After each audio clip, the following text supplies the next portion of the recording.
அனைவருக்கும் அன்பு வணக்கம். நண்பர்களே, இன்றைக்கு வெள்ளிக்கிழமை பால் பாயசம் பரிமாறப்படும். ஆமா, ஆமா, அரசியல்வாதி இல்ல பாருங்க. அதனால வாக்குறுதி கொடுத்தா அதை நிறைவேற்றியே ஆக வேண்டும். அதுக்கு முன்னாடி ஒரு சின்ன அறிவிப்பு. நண்பர் ஒரு ஆஃபர் கொடுத்திருந்தாருங்க. அதாவது ஹார்வர்ட் யூனிவர்சிட்டியில ஒரு வருஷம் நீங்க லெக்சரரா ஒர்க் பண்ண முடியுமான்னு கேட்டார். அப்படி தூக்கி வாரி போட்டுச்சு. உங்களுக்கும் இல்ல, கரெக்ட். நாங்க என்னெல்லாம் கூப்பிடுறீங்க அப்படின்னு. இல்லைங்க, இந்த ஃபாரின் டிப்ளமேட்ஸா போறாங்க இல்லையா, அவங்களுக்கு வந்து ஒரு கோர்ஸ் வச்சிருக்காங்களாம். சரிங்க, அதுக்கு நான் என்ன பண்ண முடியும் அப்படின்னு. இல்ல இல்ல, நீங்க வந்து ரொம்ப சீரியஸா பேசுற மாதிரி பேசினுக்கிறீங்க. ஆனா அவுட் அண்ட் அவுட் காமெடி விஷயங்கள். எப்படிங்க மூஞ்சி அவ்வளவு சீரியஸா வச்சுன்னு பேசுறீங்க? இந்த ஒரு டேலண்ட் தான் வந்து டிப்ளமேட்ஸ்க்கு வேணும். என்ன பேசுறாங்க, அவங்க உள்ள என்ன இருக்குது அப்படின்றத மறைச்சு சொல்லணும். அதனால நீங்க அங்க வந்து கிளாஸ் எடுக்க முடியுமா? சுருக்கமா சொல்லணும்னா, அதாவது பொய் சொல்றதே தெரியாம புளியினே இருக்கணும். அந்த மாதிரி டேலண்ட் உங்களாண்ட இருக்குது. நீங்க வரீங்களா அப்படின்னு கேட்டாரு. நானும் ரொம்ப குஷியா இருந்தேன். ஹார்வர்ட்ல எல்லாம் போயிட்டு லெக்சரர் அப்படின்னா சும்மாவா?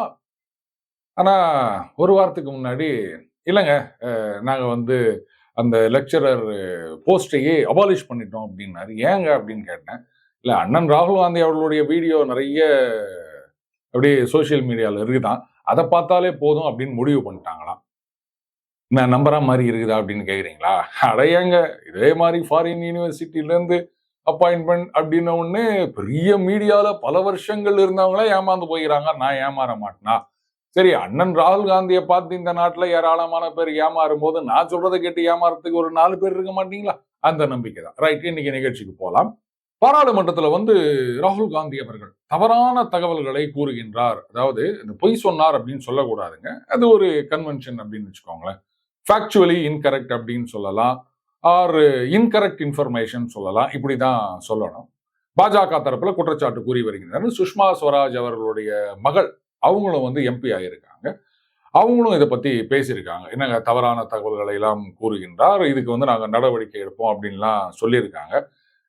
என்ன கேட்டா, இந்த மாதிரி ஏதாவது நடவடிக்கை எடுக்கணும்ன்றதுக்காகவே அண்ணன் அவர்கள் இந்த மாதிரி எல்லாம் பேசிட்டு இருக்காரோ அப்படின்னு ஒரு சந்தேகம் இருக்கு. அது ஏன்றதை நான் பின்னாடி சொல்றேன். அதற்கு முன்னாடி ராகுல் காந்தி அவர்களது பாராளுமன்ற நடவடிக்கைகள், அதாவது எதிர்க்கட்சி தலைவராக பதவியேற்ற பிறகு ஒரு சில ஊடகங்கள்லாம் பாத்தீங்கன்னா, கதறவிட்ட ராகுல், அலறி பயந்து ஓடிய மோடி, அமித்ஷா இப்படின்லாம் டைட்டில் போட்டுக்கிறாங்க. இது எப்படி இருக்குன்னா, மோடி அவர்கள் ஜெயித்து பதவி ஏற்பதற்கு முன்னாடி, அதாவது இந்த கூட்டணி கட்சிகள் ஆதரவு அப்படின்லாம் பேச்சு வந்தது இல்லையா, அப்பெல்லாம் நீங்க சோசியல் மீடியாலே நிறைய தம்ப்நெயில் பார்த்திருக்கலாம். மோடி பதவியேற்பு விழா ரத்து, நாயுடு நிபந்தனை, பிரதமராக நிதிஷ்குமார் வருகின்றாரா, இப்படி எல்லாம் நிறைய டைட்டில். அதுக்கப்புறம் மோடி வெளிநாடு தப்பி ஓடுகின்றார், இந்த மாதிரி இல்லாமல் நிறைய தம்ப்நெயில் அப்படின்னு வச்சுக்கோங்களேன். ஸோ அந்த மாதிரி தான் வந்து கதறவிட்ட ராகுல் அப்படின்ற விஷயத்த பார்க்கணும். இப்போ நம்ம வீட்டில் குழந்தைங்க இருக்குன்னு வச்சுக்கோங்களேன். சில குழந்தைங்களுக்கு பார்த்தீங்கன்னா 2 வயசு 3 வயசு ஆனாலும் பேச்சு நல்லா வத்துருங்க. ஆனா இந்த டானா இல்ல ஷானா இந்த மாதிரி ஏதோ ஒரு எழுத்து வராது, கஷ்டப்படும் அப்படின்னு வச்சுக்கோங்களேன். அப்ப அந்த குழந்தை அந்த மாதிரி பேசும்போது நமக்கெல்லாம் அப்படியே ஒரு குஷியா இருக்கும். ஆஹா, என்ன மழலையில பேசுது அப்படின்னு. பக்கத்து வீட்டுக்காரங்களை கூப்பிட்டு சொல்லுவோம், பாருங்க என் பையன் எப்படி பேசுறான் மழலையில அப்படின்னு.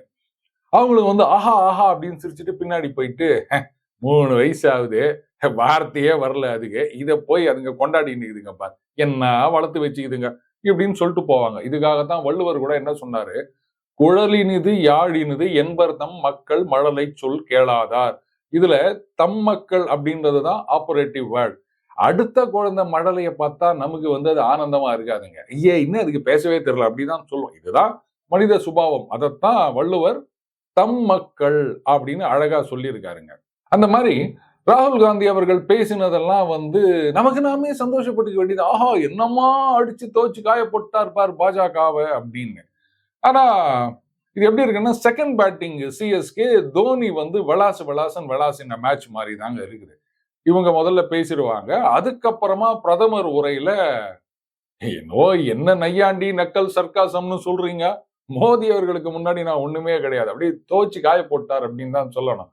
தோனி வந்து ஆர் ஈவன் ஜடேஜான்னு கூட சொல்லலாம். அது ஒரு பேரா இவங்க வந்து கலக்குன்னு கலக்கினா மாதிரி அவர் பதிலடி கொடுத்திருக்காருங்க. இதுல நம்ம ஏற்கனவே சொல்லியிருந்தோம், பாஜக வந்து ரொம்ப விகரசா செயல்பட வேண்டிய நேரம் இது. சும்மா இவங்க பாட்டுக்கு அப்படியே உட்காந்துருந்தாங்கன்னா வேலைக்கு ஆகாது அப்படின்னு அட்லீஸ்ட் ஒரு கோர்ஸ் கரெக்ஷன் பாஜக வந்து இப்போ அடித்து ஆட ஆரம்பித்திருக்கின்றார்கள். அனுராக் தாக்கூர் அவர் என்ன பண்ணியிருக்காரு, என்னங்க இன்னும் கையில ஒரு புத்தகத்தை வச்சுன்னு, அதான் அரசியல் சட்டம், அதை வச்சுன்னு கேட்டீங்களா, அதுல எத்தனை பக்கம் இருக்குன்னு தெரியுமா அப்படின்னு கேட்டாரு. சரி, இது வந்து ஒரு சாதாரண கேள்விதான். பட் ஸ்டில் அந்த கேட்ட விதம், ஆனா அதை விட ஒரு இன்னொன்னு கேட்டிருக்கலாம்னு நினைக்கிறேன். இன்னும் புத்தகம் வச்சுக்கிறீங்களா, அதனுடைய பப்ளிஷர் யாரு, இல்லைன்னா ஆத்தர் யாருன்னு கேட்டிருக்கலாம். நிச்சயமா வந்து தப்பாதான் பதில் சொல்லியிருப்பார்னு நினைக்கிறேன் ராகுல் காந்தி அவர்கள். சோ இந்த மாதிரி இது on the face of it, என்னங்க இப்படிலாம் கேள்வி கேட்கிறாங்க அப்படின்னு தெரிஞ்சாலும் வேற வழி இல்லை. காங்கிரஸை, ராகுல் காந்தியை இந்த மாதிரி தான் கேள்வி கேட்க முடியும். ஒரு 3வது படிக்கிற பையன் கிட்ட போயிட்டு தெரி ஆஃப் ரிலேட்டிவிட்டியில இதை பத்தி நீங்க என்ன நினைக்கிறீங்க அப்படின்னு கேட்க முடியுமா? அவங்கிட்ட போயிட்டு பூனை பால் குடிக்கும், இது எந்த காலம், அப்படிதான் கேட்க முடியும். சோ அந்த விதத்துல அனுராக் தாக்கூர் அவர்கள் கேட்டது தப்பே கிடையாதுங்க. அதே மாதிரி அண்ணன் ராகுல் காந்தி அவர்கள் மட்டும் இல்ல, எதிர்க்கட்சியை சார்ந்த பலர் நடந்து கொண்ட விதமும் வந்து அந்த அளவுக்கு பெருசா பேசுற மாதிரி இல்லை. அப்கோர்ஸ் அவங்களை சார்ந்தவர்கள் அவங்க வந்து ஆஹா எப்படி கேட்டார் பாத்தீங்களா அப்படின்னு சொல்லிக்கலாம். அதற்கு கொடுக்கப்பட்ட ரிப்ளை ஆர் ரெப்பர்கஷன் இதெல்லாம் வந்து கட் பண்ணி அந்த மாதிரி போட்டாச்சுன்னா. இதுல இன்னொரு செய்தியும் பார்த்தேன். தயாநிதி மாதன் அவர்கள் என்ன பண்ணியிருக்காரு, இந்த மாதிரி இந்த சனாதன தர்மம் அப்படின்னு சொல்லும்போது அது வந்து கோர்ட்ல இருக்குது, அதை பத்தி பேசக்கூடாது அப்படின்னு சரியான பதிலடி கிடைத்தது. நீட் எக்ஸாம் இது கூட தான் கோர்ட்ல இருக்குது, அதை பத்தி பேசலையா அப்படின்னு. எல்லாத்துக்கும் மேல பிரதம மந்திரி அவர்களது பேச்சு பாருங்க. ராகுல் காந்தி அவர்கள் அவர் எதிர்க்கட்சி தலைவர் அப்படின்றதுனால வந்து வாய்ப்பு கொடுத்து நிறைய நேரம் அவர் பேசினாருங்க. அதுல பாத்தீங்கன்னா ஒரு சில விஷயங்கள் பாராளுமன்ற மரபுகளுக்கு ஏற்புடையதல்ல அப்படின்றதையும் சுட்டி காட்டுகின்றார்கள். ஆனாலும் அவர் கண்டினியூ பண்றாருன்னு வச்சுக்கோங்களேன். அவர் பேசும் பொழுது ஆளுங்கட்சி தரப்பிலிருந்து எந்த விதமான ஒரு கூச்சல் குழப்பமும் இல்லை. பாருங்க, 230 சில்லறை வச்சுக்கின்னு நீங்களே இவ்வளவு குழப்பம் கோஷம் பண்ணும் போது அந்த பக்கம் 300 சில்லறைய வச்சுட்டு அவங்க இதுக்கு மேல பண்ண முடியாதா? ஆனா பண்ணல. அந்த ஒரு மரபு மாண்பு இதையெல்லாம் பாதுகாத்தார்கள் அப்படின்னு வச்சுக்கணும். ஆனா பிரதம மந்திரி பேசும் பொழுது அதே மாண்பை ஏன் கடைபிடிக்கவில்லை? அவர் என்ன சொல்றாருன்னு தான் கேளுங்க. நீங்க சொல்றீங்களா எங்களது குரல் ஒலிக்க வேண்டும், உங்களது குரல் மட்டும் தான் ஒலிக்கணும் அப்படின்னு நினைச்சுக்கிறீங்களா? ஆளுங்கட்சி தரப்புல எதுவுமே பேசக்கூடாது, அப்படி அவங்க பேசினாங்கன்னா உடனே நாங்க கோஷம் போடுவோம், அதை வந்து கேட்க விடாம செய்வோம் அப்படின்னா இது என்ன மாதிரி கேம்னா, இதுதான் காங்கிரஸ் கேம். இதைத்தான் காலங்காலமா அவங்க செஞ்சுட்டு வந்தாங்க. இப்ப எண்ணிக்கை கொஞ்சம் கூடி இருக்கு அப்படின்றதுனால ரொம்பவே தெம்பா இருக்காங்க. சரி, இந்த பாராளுமன்றத்தை இந்த ஆட்சியை பொறுத்த வரைக்கும் காங்கிரஸோடைய ஸ்ட்ராட்டஜி அப்படின்றது வெரி சிம்பிள். அவையை நடத்த விடக்கூடாது, கூச்சல் குழப்பம் பண்ணணும், தவறான ஆர் இன்கரெக்ட் இன்ஃபர்மேஷன் இதையெல்லாம் வந்து சொல்லணும், இதை வந்து சோசியல் மீடியால ஷேர் பண்ணணும்.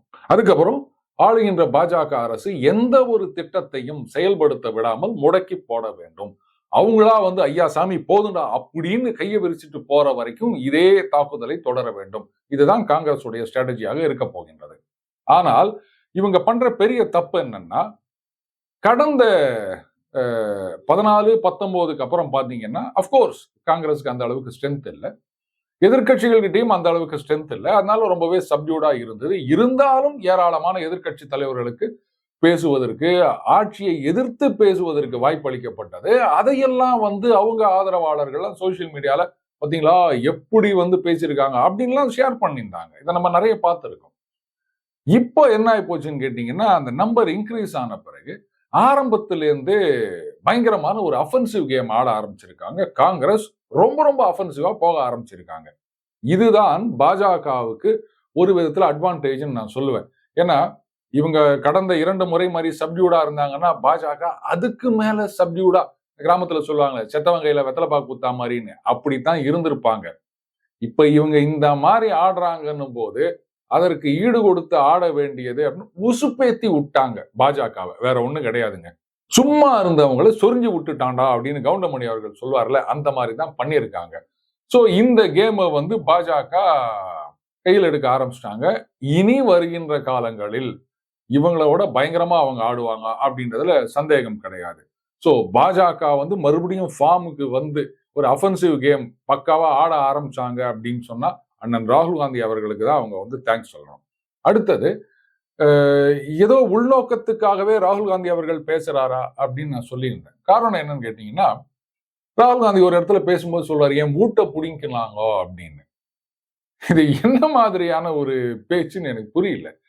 சின்ன குழந்தைங்க மாதிரி பேசுறாருங்க. என்னுடைய எம்பி பதவியை பறித்தார் அப்படின்னு சொன்னா, அவர் பறிக்கலைங்க. மோதியா வந்து அவரை பதவியை விட்டு தூக்கினாரு. கோர்ட் உத்தரவு. அதுக்கப்புறம் சட்டம். அந்த லில்லி தாமஸ் வழக்கின் பிறகு வந்த சட்டம் அது. சொல்ல போனா ராகுல் காந்தி அவர்கள் வந்து ஒரு ஆர்டினன்ஸ் கீழி போடுறாருங்க. மன்மோகன் சிங் வந்து ஒரு அவசர சட்டம் கொண்டு வரணும் அப்படின்னு பிளான் பண்றாங்க. வேற யாரு? லாலு பிரசாத் யாதவ் அவர்களை சேவ் பண்றதுக்காக. ஏன்னா இந்த குற்றவாளின்னு தண்டிக்கப்பட்டா உடனடியாக பதவி பறிக்கப்படும் அப்படின்னு வந்துருச்சு இல்லையா தீர்ப்பு. அதை சர்க்கம்வென்ட் பண்றதுக்காக ஒரு அவசர சட்டம் கொண்டு வர போறாரு. அதைத்தான் அண்ணன் ராகுல் காந்தி அவர்கள் கீழ்ச்சி போட்டாருங்க. அன்னைக்கு அதை கீழ்ச்சி போடாம இருந்திருந்தாருன்னா கடந்த முறை அந்த கோர்ட்டு தீர்ப்பு வந்த பிறகு ராகுல் காந்தி அவர்களது பதவி பறிக்கப்பட்டிருக்காது. இதுதான் சொல்றது நமக்கு நாமே ஆப்பு அப்படின்னு. ஆனா பாத்தீங்கன்னா அவர் மோடி பதவியை பறிச்சினார் இப்படி தாங்க சொல்லிட்டு இருந்தார். என் வீட்டை கூட பிடிங்கினாங்க அப்படின்னா பாருங்க, ராகுல் காந்தி அவர்களோ இல்ல சோனியா காந்தி அவர்களோ ஃபார் தட் மேட்டர் இதுக்கு முன்னாடி பிரியங்கா பத்ரா அவர்கள் இருந்த வீடோ அவங்க வீடு கிடையாது. Government quarters. அது அரசாங்கத்துக்கு சொந்தமான இடம். பதவியில் இருக்கிற வரைக்கும் அதை ஆக்குபை பண்ணிக்கலாம். அதுக்கப்புறம் காலி பண்ண வேண்டியதுதான். இதே பிரியங்கா பத்ரா அவர்கள் அவங்க குடியிருந்த வீட்டுக்கு எவ்வளோ பெரிய பங்களா, அந்த மாதிரி ஒரு வீட்டுக்கு நீங்க நானு பிரைவேட்டா வாடகை எடுக்கணும்னு சொன்னா ஒரு மாசத்துக்கே பல லட்சங்கள் வாடகை கொடுக்கணும். ஆனா ஒரு சில ஆயிரங்கள் மட்டும்தான் இவங்களுக்கு வாடகை. சரி, அவங்க எல்லாம் ரொம்ப ஏழைப்பாழ, இந்த லோயர் மிடில் கிளாஸ் இல்ல அதுக்கும் கீழே பிலோ பவர்ட்டி லைன், அதனால இந்த வாடகை வச்சிருந்தாங்க போல இருக்கு. ஆனா அத கூட ஒரு சில மாதங்களா கட்டாம இருந்தாங்க அப்படின்ற செய்திகளையும் நாம பார்த்தோம். ராகுல் காந்தி அவர்களை பொறுத்த வரைக்கும் இப்ப அவர் வந்து எதிர்கட்சி தலைவர் அப்படின்னு ஆயிட்ட பிறகு முன்ன மாதிரி எல்லாம் அமித்ஷா அவர்கள் ஒரு தடவை சொன்னார்ல, என்னங்க கடந்த 5 வருஷத்துல 240 தடவை ஃபாரின் ட்ரிப் போயிருக்காரு. அதிலும் வந்து இந்த சரியான இன்ஃபர்மேஷன் ஷேர் பண்ணாம, அதாவது அரசுக்கு தெரியாமல் போயிட்டு வந்தார் அப்படின்னு வச்சுக்கலாம். தெரிஞ்சிருக்கும் அரசுக்கு எங்க போயிருக்காங்க என்ன பண்றாங்க அப்படின்னு, ஆனா வெளில காமிச்சிக்க மாட்டாங்க அப்படின்னு நினைக்கிறேன். ஆனா இப்ப எதிர்கட்சி தலைவர் ஆன பிறகு அந்த மாதிரி டக்கு டக்குலாம் நினைச்சபடி போக முடியாதுங்க. ஏன்னா பார்லிமெண்ட் செஷன் நடக்கும் போதெல்லாம் முன்னெல்லாம் கவலை இல்லை, அவர் வந்து அவங்க கட்சியில பாஜக சொல்லுவாங்க இளவரசர் அப்படின்னு, அந்த மாதிரி ஒரு திக்கு விஜயம் போயிருப்பாரு. இப்ப வந்து போக முடியாது. ஏன்னா விவாதங்களில் பங்கேற்க வேண்டும். இவர் நேரம் பாராளுமன்றத்துல பக்கத்துல ஜெயராம் ரமேஷ் அவர்கள் இருக்க முடியாது. இல்ல நான் எதுக்கு சொல்றேன்னா, நம்ம அந்த பிரஸ் கான்பரன்ஸ்ல பார்த்தோம்ல, அந்த நிருபர் ஒரு கேள்வி கேட்கிறாரு. கேட்ட உடனே இவர் உடனே இப்படி ஜெயராம் ரமேஷ் அவர்களை திரும்பி பார்க்கிறாரு. அவர் உடனே சொல்றாரு, அங்க வந்து நீங்க அப்படி பேசினீங்க அப்படின்னா, ஓ இதுதான் என் கருத்தா அப்படின்ட்டு உடனே அதுக்கு ஒரு பதில் சொல்லாருன்னு வச்சுக்கோங்களேன். சோ இந்த மாதிரி பார்லிமெண்ட்ல நடக்குமா? அப்போ போக போக ராகுல் காந்தி அவர்கள் எப்படிப்பட்டவர் அப்படின்றது ஜனங்களுக்கு வெளில தெரிய ஆரம்பிச்சிடும். அதாவதுங்க, சைலன்ஸ் இஸ் கோல்டன் அப்படின்னு சொல்லுவாங்க. சில பேர் வந்து பேசாமல் இருக்கிற வரைக்கும் பெரிய ஞானி போல இருக்கு அப்படின்னு ஒரு இம்ப்ரெஷன் கிரியேட் பண்ணுவாங்க. ஆனா வாயை திறந்து பேச ஆரம்பிச்சிட்டாங்கன்னா அப்படின்னு நம்ம எல்லாம் சிரிக்கிற மாதிரி ஆயிரும். சரி, ராகுல் காந்தி அவர்கள் அந்த மாதிரின்னு சொல்லல, நடுவுல ஒரு காமெடிக்கு ஏதாவது வேணுமே அதுக்காக நான் சொன்னேன். அதனால ராகுல் காந்தி பேசுறது எல்லாமே காமெடி அப்படின்னு நீங்க நினைச்சீங்கன்னா அதுக்கு நான் பொறுப்புகிறேன். சோ இந்த மாதிரி கன்ஸ்ட்ரெயின்ஸ் இருக்கிறதுனால எப்படியாவது இந்த பதவியிலிருந்து அரசாங்கமே இது பாருங்க, இவர் என்னென்ன மாதிரி வந்து விதிகளை மீறி இருக்கின்றார், அதனால வந்து இவர் எம்பி பதவி பறிக்கப்பட்டது அப்படின்னு சொல்லிட்டாங்கன்னா ரொம்ப சந்தோஷப்படக்கூடிய ஆள் ராகுல் காந்தி அவர்கள். ஒரே ஆள்னு நான் சொல்லல, காங்கிரஸ்லயும் பல பேர் சந்தோஷப்படுவாங்க அப்படின்னு எனக்கு தெரியும். அப்புறம் என்ன சொல்றாரு பாத்தீங்களா, மோடி என்னை பார்த்து பயந்துட்டாரு, அதனால என் பதவியை பிடிங்கிட்டாரு அப்படின்னு கூட சொல்லுவாங்க. ஏன்னா கோர்ட் தீர்ப்பின்படி பறிக்கப்பட்ட எம்பி பதவியை மோடி பறிச்சிட்டார் அப்படிதான் சொல்லி நிற்கிறாரு. சோ பொய் சொல்றது அப்படின்றது அண்ணன் ராகுல் காந்தி அவர்களை பொறுத்த வரைக்கும் சக்கரை பொங்கல் சாப்பிடுற மாதிரி, தொட்டுக்க வடகரியா பன்னிகரியாலாம் என்ன கேட்காதீங்க, அது சந்தானத்தை தான் கேட்கணும். இப்போ இந்த அக்னிவீர் திட்டம் இதை பத்தி மறுபடியும் ஒரு சர்ச்சை எழுந்திருக்கின்றது. ஒரு விஷயம் கவனிக்கணும். இதுல சமீபத்துல ஒரு இளம் வீரர் அவர் வந்து ஒரு இந்த கன்னி வெடி விபத்துல சிக்கி உயிரிழக்கின்றார்.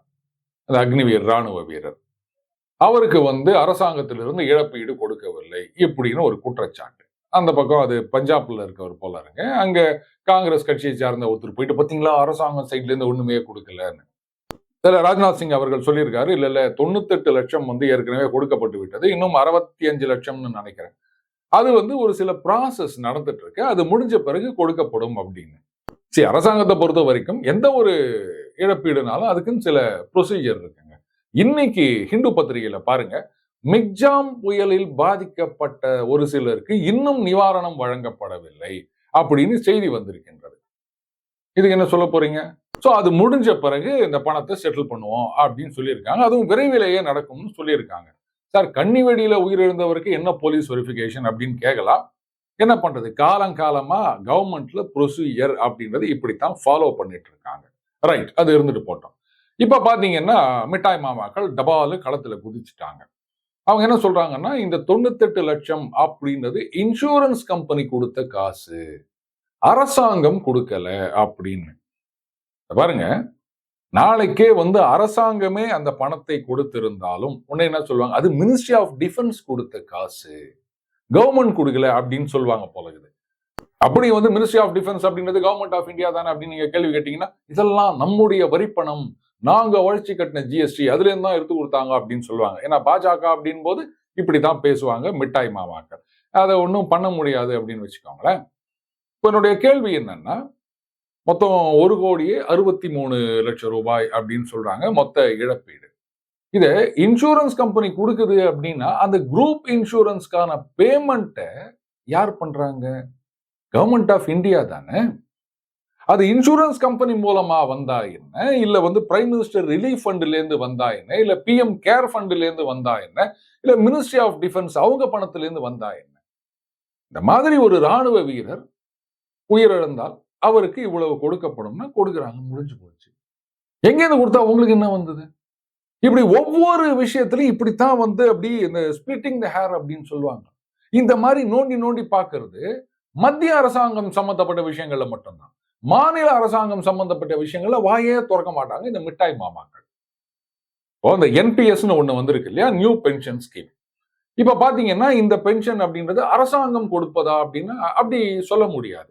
ஏன்னு கேட்டீங்கன்னா, இவங்களுடைய எம்ப்ளாயிஸ் உடைய கான்ட்ரிபியூஷனும் இப்ப இருக்கின்றது. இதுக்கு முன்னாடி இருந்த ஓபிஎஸ் ஓல்டு பென்ஷன் ஸ்கீம்ல எம்ப்ளாயி கான்ட்ரிபியூஷன் கிடையாது. முழுக்க முழுக்க அரசாங்கம் மட்டுமே அந்த பென்ஷன் பணத்தை கொடுத்து வந்தது. அந்த பர்டன் அதிகரித்து கொண்டே போகின்றது, தாங்க முடியல அப்படின்றதுனால தான் இந்த என்பிஎஸ் அப்படின்னு கொண்டு வந்தாங்க. அப்போ நாளைக்கு இந்த என்பிஎஸ்ல ரிட்டையர் ஆகிறவங்களுக்கு பென்ஷன் கொடுக்கும்போது இது கவர்மெண்ட் கொடுக்கல அப்படின்னு சொல்லுவாங்களா மிட்டாய் மாமாக்கள்லாம்? ஏங்க, எங்களுடைய கான்ட்ரிபியூஷன் அதுக்கு பக்கத்துல இவங்க ஒரு அமௌண்ட்டை போட்டுக்கிறாங்க, இதை வந்து ஃபண்டில் போடுறாங்க, அதுல இருந்து வருது, இது கவர்மெண்ட் கொடுக்கறதுலாம் சொல்ல முடியாது. கவர்மெண்ட் நீங்க எனக்கு தனியா பென்ஷன் கொடுன்னு கேட்பாங்களா? கேட்டாலும் கேட்பாங்க அந்த மிட்டாய் மாமாக்கள், பாஜக ஆட்சியில் இருந்தால். மத்த கட்சி ஆட்சியில் இருந்தா வாயே திறக்க மாட்டாங்க. ஏன்னா அதுதான் மிட்டாய் மாமாக்கள். சரி, இந்த அக்னிவீர் திட்டத்தை எதிர்க்கிறாங்களே, ஷார்ட் சர்வீஸ் கமிஷன் அப்படின்னு இந்தியன் மிலிட்டரியில பல வருடங்களா இருக்கு, தெரியுமா? சோ அதுல போயாச்சுன்னா ஒரு சில வருடங்கள் தான். அதுக்கப்புறம் ஆப்ஷன். ஒண்ணு நீங்க அப்படியே அந்த போஸ்ட்ல கண்டினியூ பண்ணலாம். அப்படி இல்லாட்டா இல்ல சார் நான் வெளில போறேன் அப்படின்னு வரலாம். அதையெல்லாம் வந்து இதுவரைக்கும் ஏன் எதிர்க்கவே இல்ல? ஒருவேளை அது வந்து காங்கிரஸ் ஆட்சி காலத்திலேயே கொண்டு வரப்பட்ட திட்டம் அப்படின்றதுனால வாயில மிட்டாய் தின்னுட்டு இருப்பாங்களா மிட்டாய் மாமாக்கள்லாம்? சோ நாளைக்கு ஒரு பிரச்சனை அப்படின்னு சொன்னா ஆர்மி ஸ்ட்ரென்த்தை தவிர ரிசர்விஸ்ட் அப்படின்னு சொல்லிட்டு இந்த மாதிரி அக்னிவீர்ல இருந்து வெளில போனாங்க பாருங்க, அவங்களையும் எடுத்துக்கலாம், ஸ்ட்ரென்த் இன்க்ரீஸ் ஆகும் அப்படின்றது பாகிஸ்தானுக்கு பிரச்சனை, சீனாவுக்கு பிரச்சனை, அமெரிக்காவுக்கு கூட பிரச்சனை. இது காங்கிரசுக்கும் பிரச்சனையாக இருக்கு அப்படின்றதுதான் எனக்கு ஆச்சரியமா இருக்கு. இதுல என்ன ஆச்சரியம் இருக்கு சார் அப்படின்னு கேக்குறீங்களா? அதுவும் கரெக்ட் தான். சோ வருகின்ற காலகட்டங்கள்ல இந்த மாதிரியான பொய் பிரச்சாரங்கள் ஏராளமாக நடைபெறும். பாஜக வந்து ரொம்பவே உஷாரா இருந்து தென் அண்ட் தேர் இதுக்கு கவுண்டர் கொடுக்கணும். அண்ட் செகண்ட்லி, இந்த மாதிரியான பொய்யான தகவல்கள் அப்படின்னு சொல்லும் போது இதை பரப்புகிறவர்கள் அவர்களுக்கு எதிரான நடவடிக்கை அப்படின்றது ரொம்ப சுகரா இருக்கணுங்க. சமீபத்துல பாத்தீங்கன்னா, எங்கேயோ பிரேசில்ல யாரோ நடந்து போகும்போது ஒரு புதகுழி மாதிரி இருக்குது ரோட்ல, அதுல விழுந்துடுறாங்க. அதை போட்டு பாத்தீங்களா, இது வந்து அயோத்தியில் நடந்தது அப்படின்னு சொல்லிட்டு ஒரு சிலர் ஷேர் பண்ணிட்டு இருக்காங்க போல இருக்கு. இப்போ அவர்களுக்கு எதிராக ஊபி போலீஸ் வந்து கேஸ் ரெஜிஸ்டர் பண்ணியிருக்காங்க. ரெஜிஸ்டர் பண்றதோட நிக்க கூடாது. ஏன்னா ஏற்கனவே அமித்ஷா அவர்களுடைய பேச்சை கட்டிங் ஒட்டிங் பண்ணி அந்த என்னது இடஒதுக்கீடை ரத்து செய்வோம்னு அவர் பேசின மாதிரி ஒரு வீடியோ எல்லாம் சுத்த விட்டுருந்தாங்க தேர்தலுக்கு முன்னாடி. கேஸ் எல்லாம் ரெஜிஸ்டர் பண்ணாங்க டெல்லியில. ஆனா அதுக்கப்புறம் என்ன ஆச்சு அப்படின்றத பாஜக மறந்துட்டாங்க போல இருக்கு. யாராவது ஒருத்தர் நினைவுபடுத்தி கொண்டே இருக்க வேண்டும் அப்படின்னு நினைக்கிறேன். நாம தமிழ்ல பேசினுக்கிறோம். நமக்கு ஹிந்தி சுட்டு போட்டாலும் வராது. அப்படியே ஹிந்தில சொன்னா மட்டும் அவங்க கேட்டுற போறாங்களா அப்படின்றீங்களா? சரி ரைட்டு. காலம் தான் பதில் சொல்ல வேண்டும். மீண்டும் அடுத்த பதில் சந்திப்போம். வணக்கம்.